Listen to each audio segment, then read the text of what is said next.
Hello, ladies and gentlemen. Thank you for the subscription, the stream, the download, the viewing, the listen.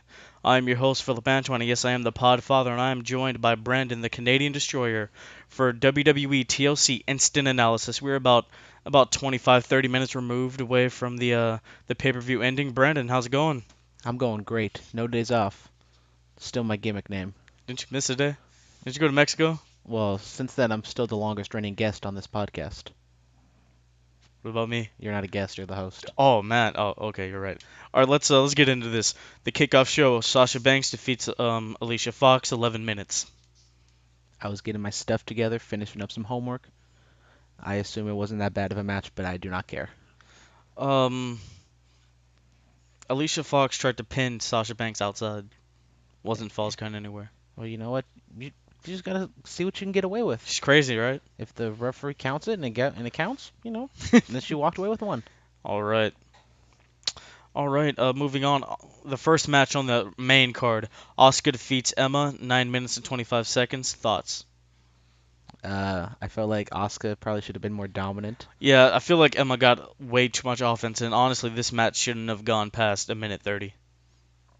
I mean, I'm okay with a 5-minute match, but just kind of Asuka dominating for most of it, maybe torturing Emma a little bit. Emma maybe getting a little comeback, but Asuka showing off all of her moves, and she just kind of had a regular go-along match with Emma, which we thought maybe they could have a great match, but that's not what you want. It wasn't a great match. It was just a Yeah. match. I gave it a C plus. I guess I would give it a C, just because it was fine for. I mean, it was okay, but it wasn't what I would have done with Yeah. Asuka.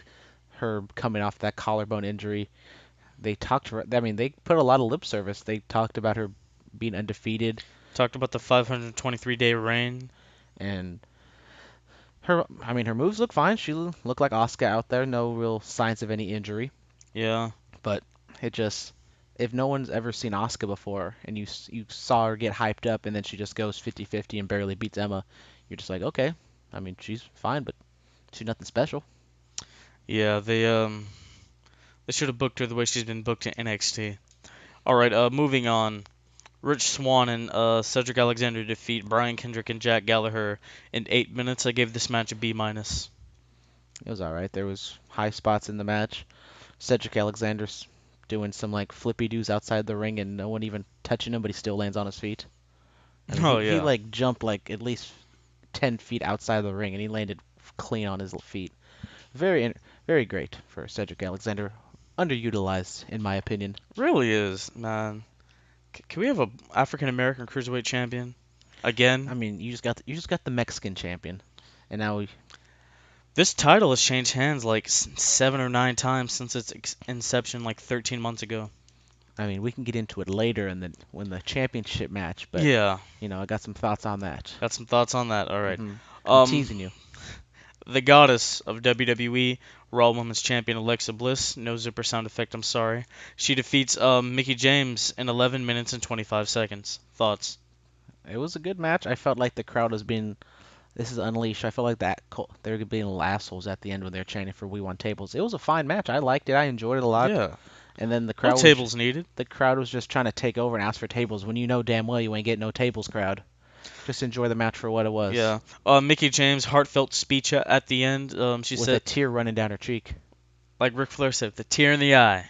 Well, it wasn't in the eye. It was on her chin. On her chin. Somebody should have wiped that off. All right. I gave this match a B. What about We're yourself? giving them grades now. I give them grades. You know what? I'll give it a B plus. I enjoyed it. Okay. Was this I, match a B plus player? as a B plus player, just Oh. like Triple H, who is live in Chile right I now. know Wrestling Rusev. We'll get into that when we do the regular episode on Friday. Enzo Amore defeats Kalisto in 8 minutes and 45 seconds to become a two-time cruiserweight champion. We talked. I mean, I teased you about it, so I want to talk about. I don't understand why they're just flip flopping the titles back and forth. I know.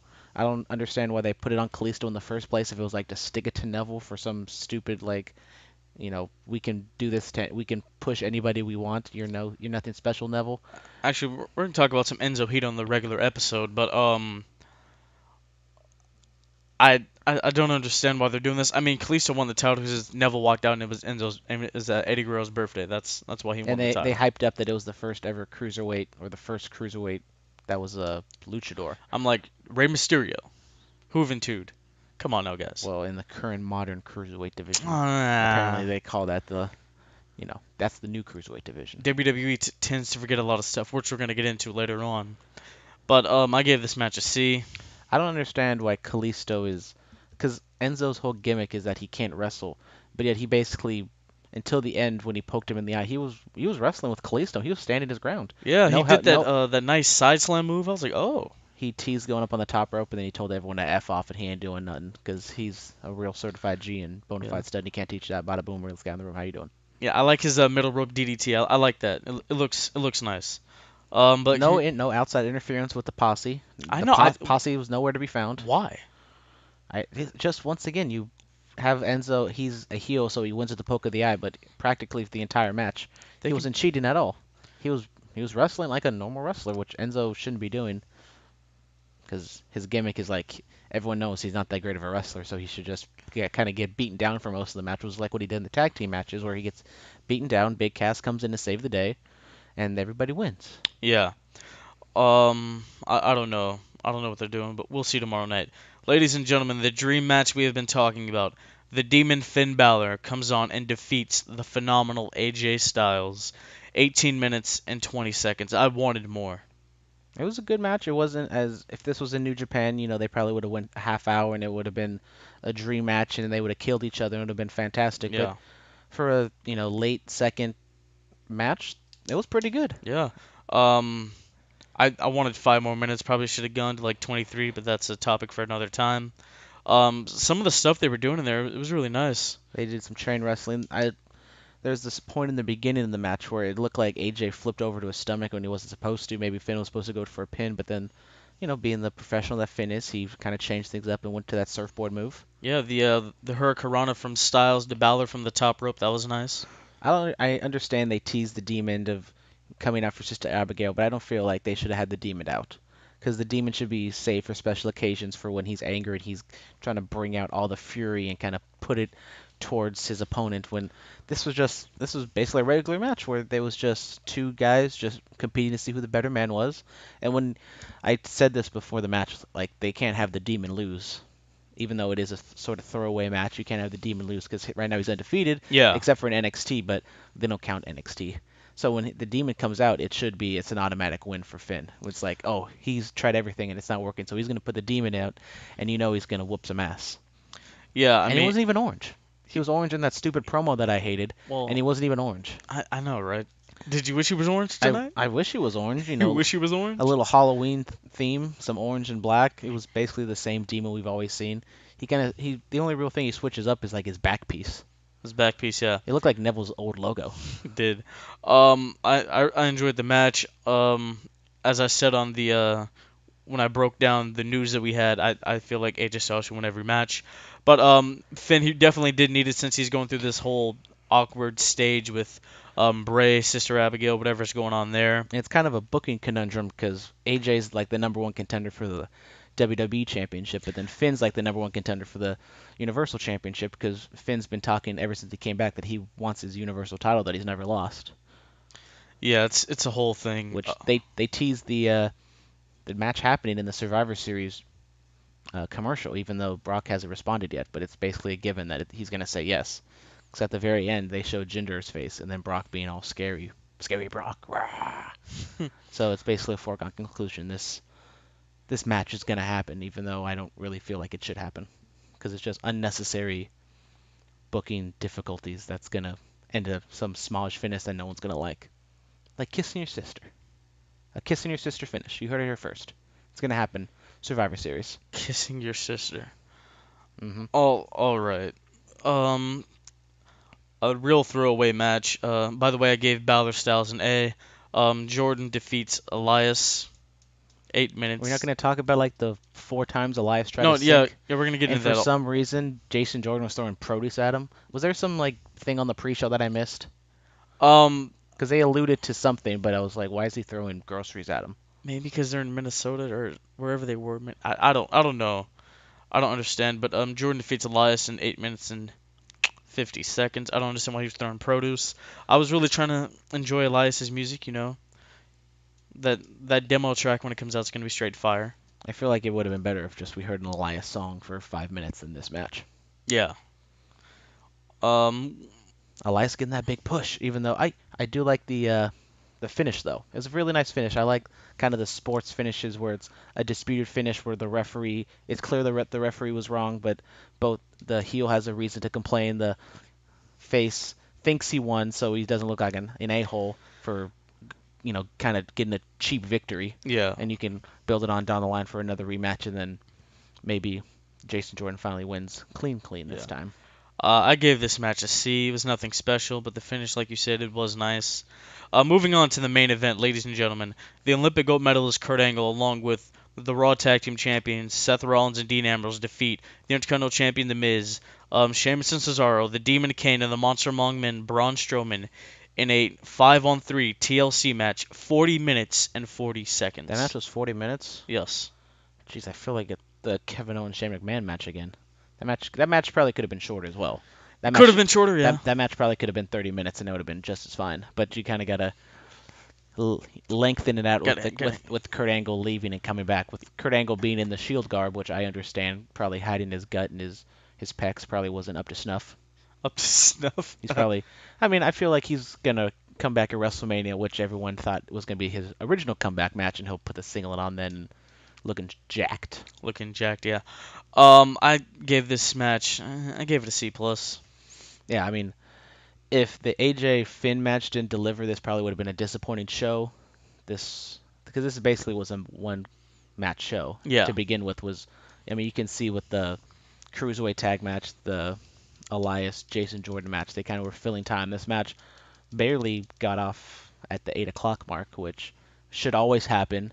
It shouldn't be a surprise when a match or a pay-per-view ends on time, when it ends under 3 hours, because that's when they should end. Because 3 hours is plenty of wrestling, especially when you have NXT, SmackDown, and Raw, which is like what? 205 Live. And oh yeah, because everyone's watching 205 Live. Man, Mitchell's watching 205 Live. Shout out to Mitchell, we miss you. Mm-hmm. No, but just thoughts on the match. What'd you think, man? I mean, it told a good story. Kind of, if you thought about it, you understood what they were doing with Kurt Angle. Kurt Angle really didn't do much in the beginning. They focused on chair shots to the ribs so he can sell the injury of him breathing heavy, and then he takes a big spot. It's not a terribly dangerous spot with the body slam through the table. I could see Braun adjusting mid move to protect him. And it wasn't really, you can really see it anyways, like the way they shot it, probably because they wanted to be extra careful with Kurt's neck. Yeah. According to the way Vince is telling the story, Kurt Angle hasn't wrestled at all in 11 years. Well, he said wrestled in a WWE ring. But I mean, but in that backstage promo, Kurt Angle sounded like he hasn't wrestled in 11 years. Yeah. I mean, it's just like, come on. And then, okay, the Finn and AJ match where they basically said that these two men led factions in Japan. It was like, come on, people. Either say it, either say it or don't say it at all, because we all know what you're talking about. Yeah, I mean, shout out to the Too Sweet from Balor and Styles. Mark out moment for the internet marks. But yeah, but going back to this whole Angle thing, not wrestling in 11 years, that's Vince's whole MO. The only wrestling company that exists is WWE. When was his last match? Because I know he wrestle. He hasn't wrestled in like 8 months. So he wrestled before. He wrestled like February. It was like his last match. So it was before the Hall of Fame speech. Yeah. Was his last match. Yeah. That's what I thought. I assumed it was. I think it was a match with Cody. Yeah. Somewhere early on when WCPW had their match, but Kurt Angle did look a little rusty. He didn't look great, which is expected on a 2 days notice match. Which I don't know when this news actually came through for WWE when they knew, because about Thursday. Because I mean, Roman was wrestling on Monday, so I guess they assumed Roman was fine, and then we get the news Friday that this is happening, and they put the Shield stuff on him to hide his gut, and then he takes a 25-minute sabbatical. And if this was Roman Reigns, everyone would be shitting on him because Roman Reigns can't work. But we give Kurt Angle a pass because he's an old man. Yeah, 48 years old. But there was a moment where The Miz hits the skull crushing finale on Kurt Angle, and as I said in that pre thing, I'm like, this could be the story where they tell, like, where Jericho said, I beat The Rock and Stone Cold in the same night. I thought this could be on the same level as that if he had pinned the Olympic hero, but... Shout out to Chris Jericho being an asshole on Twitter. Oh, we're going to get into that on the on the regular episode. I approve of what Jericho said, by the way. I feel it's all at work, but We'll see. we'll talk about it later. Talk about it later. Yeah. Um, but there were good spots. Braun Strowman and Kane. How'd you feel about that one? It was understood. I don't know. We don't know exactly what Roman Reigns' status is right now. I thought they would move with Kane and Roman, but Yeah. they've kind of moved towards Braun and Kane, which means Roman maybe Roman might not even be on Survivor Series at this point. Yeah. They might focus on a Kane Braun Strowman match. I mean, it takes about like 7 to 10 days to get rid of this illness, so. But you want to like definitely make Yeah. sure he doesn't have it at all, so he doesn't get because he can still have the virus even though he doesn't have any symptoms. Yeah. So you don't want to give it to anybody else. And then I'm kind of scared. I hope AJ Styles doesn't get the virus, and then he transfer that over to SmackDown. It's just one big whole company-wide stuff. Even though there are people who go to both shows, but actually it's in the the cruiserweight's fault. yeah, it'll be the cruiserweight's fault. It'll be Enzo's fault. They're like traveling malaria and everything. Oh God. But they did that stupid spot with Kane pulling down those chairs, and they did was it Wade Barrett on John Cena? Wade Barrett and John Cena. Yeah, but with Wade Barrett and John Cena, there were more chairs and they were heavier. There was like 1,000 chairs. Yeah, and they were heavier, so that one was understood. It still looks stupid, but I mean, it's just dumb. I was like, you can just snap these down. That's how it works. I mean, it takes like what 20 pounds of pressure to snap down all that thing. I mean, if that was in California, they'd like a little earthquake. The whole building would collapse probably with chairs. God. But they put Braun Strowman in a garbage truck. I wonder like how that was presented to him. I just hope the guy didn't push the wrong button and push like the trash compactor button. Bro. That's what it kind of looked like. I was like, R.I.P. Braun Strowman. R.I.P. Braun Strowman. I was waiting for Braun to just like pop out like he did with the ambulance. I thought that was gonna happen. Do you think this leads to Braun taking the IC strap off of Miz? Maybe maybe far down the line because I feel Kane and Braun is probably the number one thing to do right now. Yeah, I think Kane's only around for like maybe a month. Probably like after Survivor Series, he's gone. Once the votes get tallied. Once the votes get tallied. If he finds out he's losing, he's probably gonna have to take off the mask. Then he'll have the match with Roman Reigns. But yeah. TLC overall, probably about maybe a B. I think it was a B. The two main matches that you wanted to see, the TLC match and the Finn Bray, or God, I keep saying Bray. It's okay. Finn and AJ, because this was supposed to be. Sister Abigail was supposed to be there. I know. Sister Abigail wasn't there. I was so sad. I was Get trying well to see. soon, Bray. Yeah, I don't know. I mean, the Finn and AJ match definitely delivered. The TLC match was a little bit of a disappointment, but you can't expect much from a 48-year-old man on 2-3 days' notice to jump in there and just fly around like it's nothing. Yeah, come Mania, Angle, he'll be ready. We'll see. But anything else? No, not really. I mean, where do they go from here with this Shield Team Miz angle? I think this Team Miz thing is done. It's in Because I mean, they didn't bury the Miz, but everybody gave them his finisher. He pinned him clean in the ring. Angle pinned him clean in the ring. Oh, it's true. It's damn true. And the Bar, like, what does the Bar have to do with this? And then, because obviously Kane and Braun are gonna go off. So then Sheamus and Cesaro, they've already lost their tag team title rematch.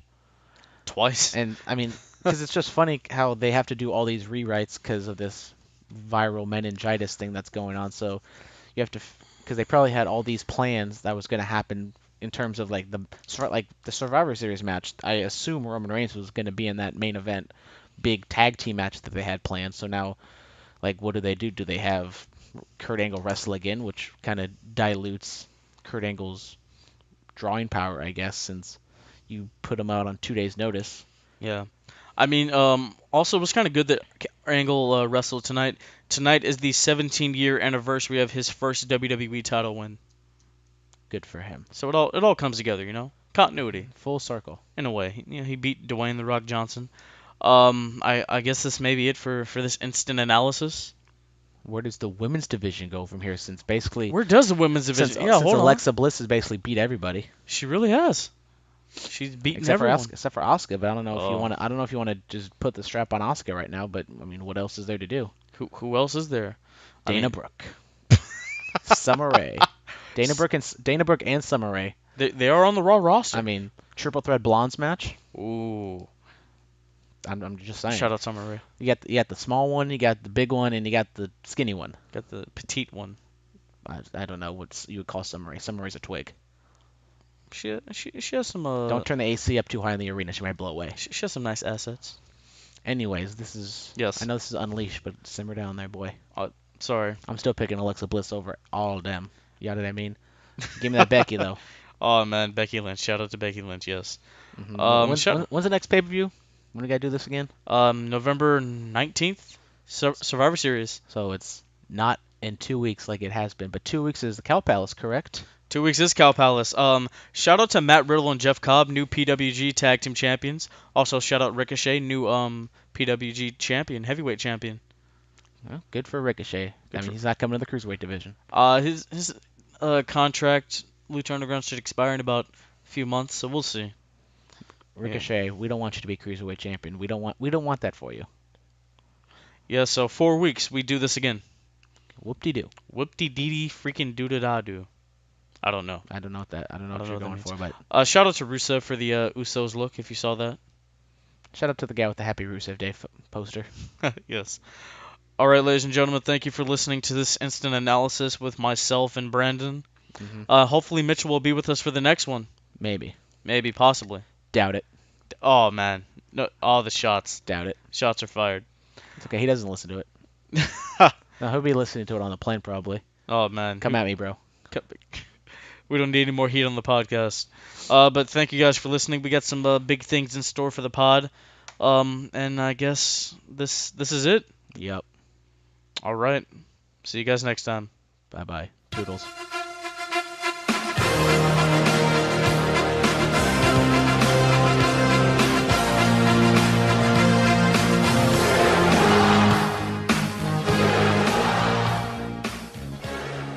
This has been the Bulletcast. Thank you for listening.